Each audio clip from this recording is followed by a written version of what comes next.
Hey guys, मैं अनिरुद्ध गोस्वामी अपने channel Goswami GS and maths classes पर आपका स्वागत करता हूं। आज मैं आपको जूनियर सेक्रेटरीट असिस्टेंट का पार्ट नंबर 7 समास को आज मैं डिस्कस कर दूंगा और इसके एग्जाम्पल जो भी है इसका प्रैक्टिस वो मैं कल करवाऊंगा। तो चलिए इसका हम सबसे पहले जो समास होते हैं उसको पहले अच्छे से समझते हैं। तो समास का क्या मतलब होता है? समास का मतलब होता है शब्दों का संक्षिप्तीकरण या अनेक पदों का एक पद हो जाना समास कहलाता है, या एक पद हो जाना समास कहलाता है, या बिगड़ा हुए शब्दों का एक हो जाना समास कहलाता है। यानी समास का अर्थ होता है जो भी अलग अलग शब्द है सबका संक्षिप्त रूप, यानी शब्दों का संक्षिप्तीकरण क्या होता है? समास कहलाता है।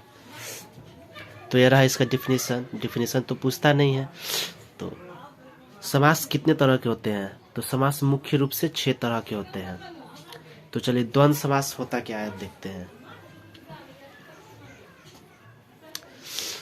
जिस समास में पूर्व पद और उत्तर पद दोनों प्रधान होते हैं, जिस समास में पूर्व पद और उत्तर पद दोनों प्रधान होते हैं, अर्थात कहने का मतलब है जिस समास में दोनों पद प्रधान होते हैं तो इसमें जो है पहचानने का इसका नियम है कि इसके पदों के बीच में योजक चिन्ह लगा होता है। हिंदी में बोले तो योजक चिन्ह, यानी ये वाला जो साइन होता है ना, जैसे कि भूख हो गया तो इसका क्या होता है अपोजिट? प्यास हो गया। दिन हो गया तो ये अपोजिट रात हो गया। तो इस टाइप का जो ये चिन्ह होता है उसको योजक चिन्ह कहते हैं। इंग्लिश में कहे तो इसको हाइफन कहते हैं। तो कहने का मतलब है एग्जाम में पूछा जाता है कि किस समास का दोनों पद प्रधान होता है, तो द्वंद्व समास होता है। द्वंद्व समास का दोनों पद प्रधान होता है, या जिस समास का पूर्व पद और उत्तर पद दोनों प्रधान होता है उसे द्वंद्व समास कहते हैं। इसके एग्जाम्पल के थ्रू हम समझते हैं। जैसे कि 2 एग्जाम्पल मैंने यहाँ बता दिया, भूखा प्यासा, दिन रात, ये हो गया इसके एग्जाम्पल। और है भाई और बहन, गंगा यमुना, गंगा और यमुना, पाप और पुण्य, माप तौल, धर्माधर्म, धर्म और अधर्म, पापा पाप यानी पाप और अपाप, लाभालाभ यानी लाभ और अलाभ। कहने का मतलब है कि जिस समास में आपको योजक चिन्ह देखने को मिल गया तो उस समास में आप ये समझोगे कि ये जो चिन्ह यहाँ पर दिख रहा है, ये जो चिन्ह है जिसको हम बोलते हैं योजक चिन्ह, तो वो आपको दिख गया तो आप वो ये समझोगे कि ये समास जो है वह द्वंद्व समास है। एक ही पहचान ही है इसका कि इसके बीच में योजक चिन्ह आपको दिखेगा तो दिखेगा। जैसे कि सत्यासत्य, जैसे कि एक मैं एग्जाम्पल लूँ आपको, सत्यासत्य, सत्यासत्य, सत्यासत्य, यानी इसका कहने का मतलब यहाँ पर सत्य आ गया और इसमें इसके बीच में क्या होता है? अ जोड़ अ मिलकर ही या आ होता है। तो यहाँ पर आपको पता भी चल रहा होगा कि सत्य में तो सत्य है, इसमें आ जुड़ रहा है और इसमें अ जुड़ कर आ सत्य हो जा रहा है। यानी इसका आ और इसका पूरा सत्य मिलकर क्या असत्य हो जा रहा है। यानी कहने का मतलब है इसके बीच में आप या तो विग्रह करके भी आप चेक कर सकते हो, या आपको एग्जाम्पल के तौर पर ऐसे ही पूछा जा सकता है कि गंगा हाइफन यमुना, या गंगा योजक चिन्ह यमुना में कौन सा समास है, तो आप कहोगे यह द्वंद्व समास है।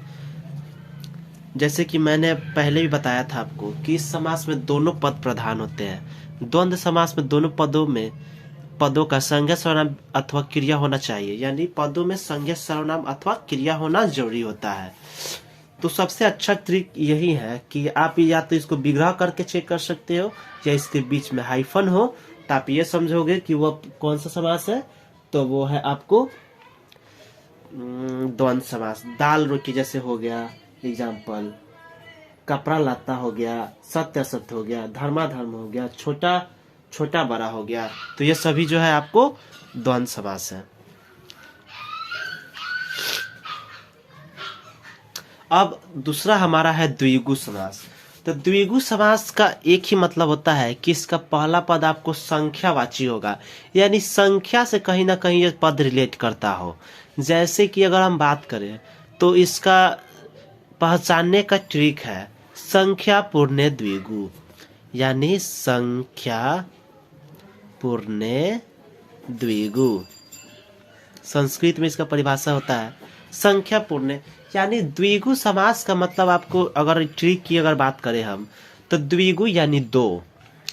इसके शब्द से ही पता चल रहा है कि यह पद संख्या को कहीं ना कहीं रिलेट करता होगा, यह पद संख्या को कहीं ना कहीं यह पद रिलेट करता होगा इसका। और इसमें कहा भी जा रहा है कि इसका पहला पद कैसा हो, संख्यावाची हो। तो हम इसको क्या समझेंगे कि ये जो हमारा समास है वो संख्या से कहीं ना कहीं रिलेट करता है और यह द्विगु समास होगा। जैसे कि आप यहाँ पर इसके शब्द को देखेंगे तो कह रहा है नौ ग्रह। नौ में हमारा ये पहला पद जो आ रहा है नौ, वो क्या नौ ग्रहों के बारे में बता रहा है। जैसे कि हमारे ब्रह्मांड में ग्रहों की संख्या कितनी है, 9। तो वैसे ही यहाँ पर ये पद रिलेट कर रहा है 9। और हमने आपको पहले ही बताया कि ये पद संख्या को कहीं ना कहीं रिलेट करता है, क्योंकि द्विगु का मतलब ही होता है दो। ऐसे पूरे समास में ऐसा कोई भी समास नहीं है जिसमें संख्या का कहीं ना कहीं रिलेट होता होगा। जैसे कि द्विगु दो, तो आप इससे समझ जाओगे कि अगर कोई पद ऐसा आएगा तो आप उसको क्या कहोगे कि यह पद कहीं ना कहीं द्विगु समास का ही उदाहरण है। जैसे कि चौराहा। चौराहा आप लोग गली कुची में जाते होगे तो चौराहा आपको देखने को मिलता होगा। तो चौराहा का मतलब होता है चार राहों का समूह, चार राहों का समूह या चार राहों का समाहार, वो एक ही बात है। और देखिए जैसे कि मैंने बताया यहाँ का पहला पद क्या हो, संख्यावाची है, और एवं उसका दूसरा पद यानी उत्तर पद की प्रधानता होती है। इसमें दूसरा पद यानी उत्तर पद जो होता है वह प्रधान होता है। इसका आपको यही समझना है, ये सब आपको याद करने की जरूरत नहीं है, बस आपको ये समझना है कि द्विगु समास का मतलब होता है, द्विगु का मतलब ही अपने आप में दो होता है। तो यह पद कहीं ना कहीं यह शब्द जो है आपको संख्या को रिलेट करता है, तो आप इसको याद कर सकते हो ऐसे। चौराहा मतलब चार राहों का समूह या समाहार। पंचवटी पांच वटों का समूह या समाहार। दुपट्टा दो पट्टा यानी दो पट्टा से जुड़ा हुआ है, दो पट्टा। सप्तर्षि यानी सात ऋषियों का समूह या समाहार। दशानन दशानन 10 आनन है, 10 आननों का समूह यानी दशानन। नवरात्रि नवरात्रों का समूह, नवरात्रि का समूह यानी नवरात्र इसको बोलते हैं, क्योंकि इसमें न है, इसमें 10 है, इसमें पंच है, इसमें 2 है, इसमें 9 है। तो ये क्या है, संख्या को रिलेट कर रहा है, तो ये द्विगु समास है। तो ये आपको याद हो गया होगा, इसको रटने की बिल्कुल जरूरत नहीं है।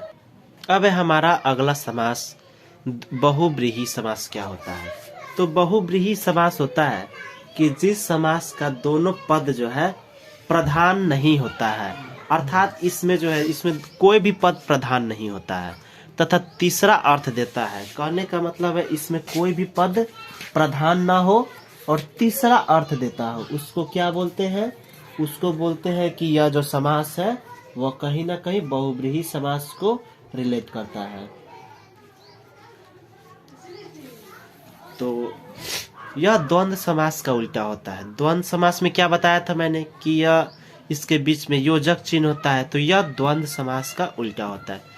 जैसे कि पंचानन त्रिनेत्र, त्रिनेत्र है जिसके, अर्थात किसके पास होते हैं, भगवान शिव के पास।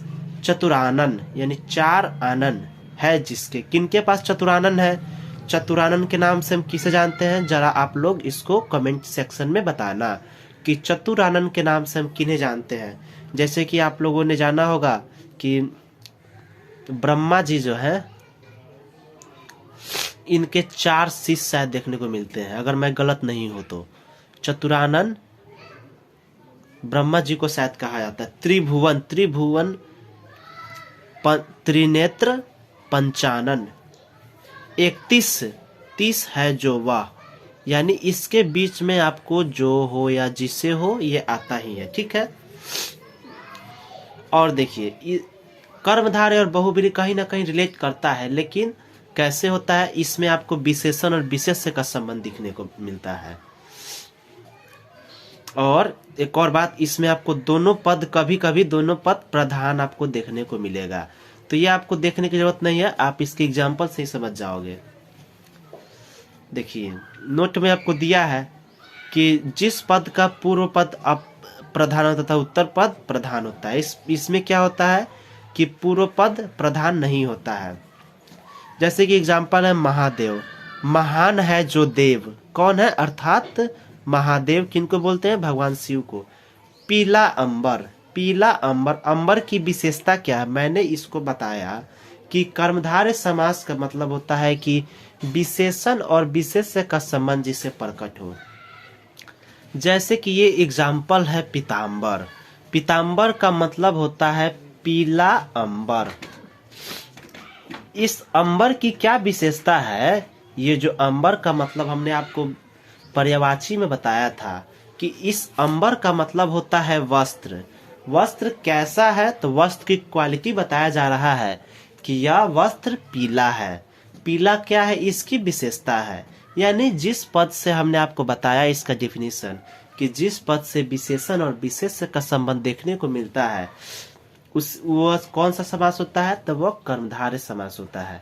जैसे कि यहाँ पर मैंने बताया नील कमल, कमल कैसा है, तो नीला है। नीला कमल की कैसी क्वालिटी है, नील कमल। नीलकंठ, जिसका कंठ नीला हो, या कंठ है नीला कंठ, किसका नीला कंठ होता है, तो नीलकंठ के नाम से हम लोग नीलकंठ, यानी कंठ नील। नीला किसका कंठ है, तो भगवान शिव को जो हम लोग जब वो विष का ग्रहण किए थे, जब समुद्र मंथन के दौरान जब उन्होंने विष को ग्रहण किया था, तो उस समय उनके कंठ पर जो है वो सारा विष इकट्ठा हो गया था। और उस समय जो है विष्णु जी ने उनको नीलकंठ के नाम से, नीलकंठ की उपाधि से उन्हें कहा कि यह जो है आज से इनका कंठ नीला है, तो आज से इन्हें नीलकंठ के नाम से जाना जाएगा। तो नीलकंठ का संबंध किससे है, तो भगवान शिव को हम लोग नीलकंठ के नाम से जानते हैं। परमानंद, परम आनंद, आनंद परम, आनंद कैसा है, तो परम है। यानी आनंद की विशेषता बताया जा रहा है कि मुझे बहुत आनंद है, परम आनंद है। नील गाय, गाय कैसी है, नील, नील गाय हो गया। बरभागी, महात्मा, तो ये सब क्या हो गया, कर्मधारय समास का उदाहरण हो गया। मैं आपको इसका एग्जाम्पल और इसका प्रैक्टिस आज मैं पूरा डिफिनेशन बता देता हूं, और अच्छे से जितना आपको नहीं समझ में आएगा, हालांकि मैं बता ही रहा हूं तोड़ तोड़ कर, इसमें ज़्यादातर चीज़ आपको आज समझ आ ही रहा होगा। जो चीज़ नहीं समझ आएगा वो मैं कल जब मैं इसका प्रैक्टिस करवाऊंगा, तो जितना भी समास को मैं यहाँ पर दिया हूँ उससे 10, 15, 20 क्वेश्चन को मैं आपके लिए प्रैक्टिस सेट कर लेकर आऊँगा। फिलहाल जो आप लोग, मैं इसको समझाने की कोशिश कर रहा हूँ, तो इसको अच्छे से आप लोग नोट बना लेंगे। तो पांचवा है हमारे पास अव्ययी भाव समास। अव्ययी भाव समास कहने से पता चल रहा है कि इसका पहला पद जो है कहीं ना कहीं इसके शब्द को ही रिलेट कर रहा है, यानी अव्यय को ही रिलेट कर रहा है। तो हमने इसको बताया कि इसका पहला पद कैसा हो, अव्यय हो। यथाशक्ति, यथा में क्या है, ये अव्यय है इसका। यथा भक्ति, यथाशक्ति का मतलब होता है शक्ति के अनुसार। यथा भक्ति का मतलब भक्ति के अनुसार। यथाशीघ्र यानी शीघ्र अनुसार। यथा धर्म, प्रतिदिन। प्रतिमा, ये सभी क्या है, अव्यय है। प्रति हो गया, ये सभी क्या है, धीरे धीरे हो गया। कभी कभी हो गया। अब आपको ये नहीं समझना कि इसके बीच में योजक चिन्ह है तो या द्वंद्व समास है, नहीं, ये एक ही शब्द रिपीटेशन होगा। एक ही शब्द को क्या होगा, दोहराया जाएगा।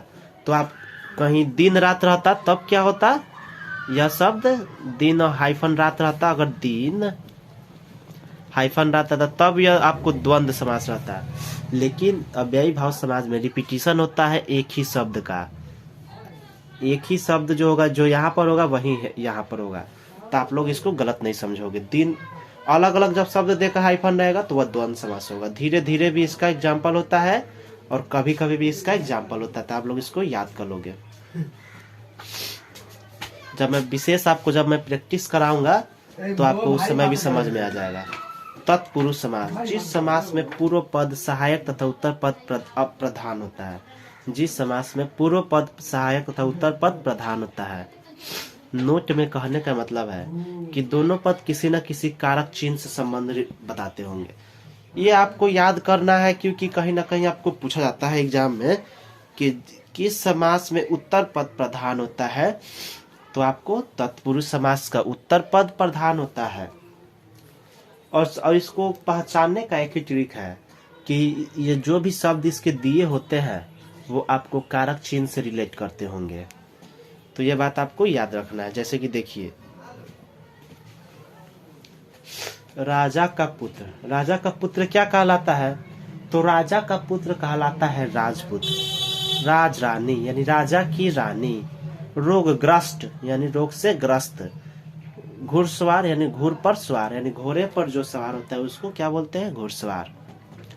तो होप आपको ये वीडियो अच्छा लगे। तो इसको अगला समास एक बचा हुआ था जो इसका एग्जाम्पल पूछा जाता है कभी कभी एग्जाम में। कहने का मतलब इसमें है अगला हमारा नैया समास।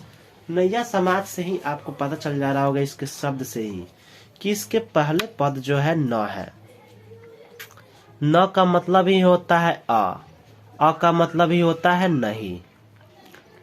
इसके शब्द से ही आपको पता चल रहा है कि इसके कहीं ना कहीं नकारात्मक सेंस देता होगा। नकारात्मक या इसके शब्द से पता चलेगा। जैसे कि अनंत। अनंत क्या होता है? कोई चीज जिसका अंत ना हो, यानी ना अंत। अधर्म ना धर्म, असत्य ना सत्य। यानी आपको ये शब्द जब भी दिखे तो इसमें अ जरूर दिखेगा। अ जरूर दिखेगा, उससे आपको पता चलता है क्योंकि अ का मतलब ही होता है नहीं। तो ये जहां भी शब्द आपको दिख जाए, अनंत हो गया, असत्य हो गया, अनाधर्म हो गया, अधर्म हो गया, ये सभी क्या होगा? नैया समास। तो होप यू गाइस ये वीडियो आपको अच्छा लगे। ये वीडियो आपको अच्छा लगे तो प्लीज लाइक शेयर और हमारे channel Goswami GS and maths classes को सब्सक्राइब कर दे। कल मैं इसका प्रैक्टिस सेट लेकर आऊँगा और मैं सबसे 10-10 क्वेश्चन को सॉल्व कराऊंगा। तो वीडियो आपको अच्छा लगे तो प्लीज लाइक शेयर और हमारे channel Goswami GS and maths classes को सब्सक्राइब कर दे जाए।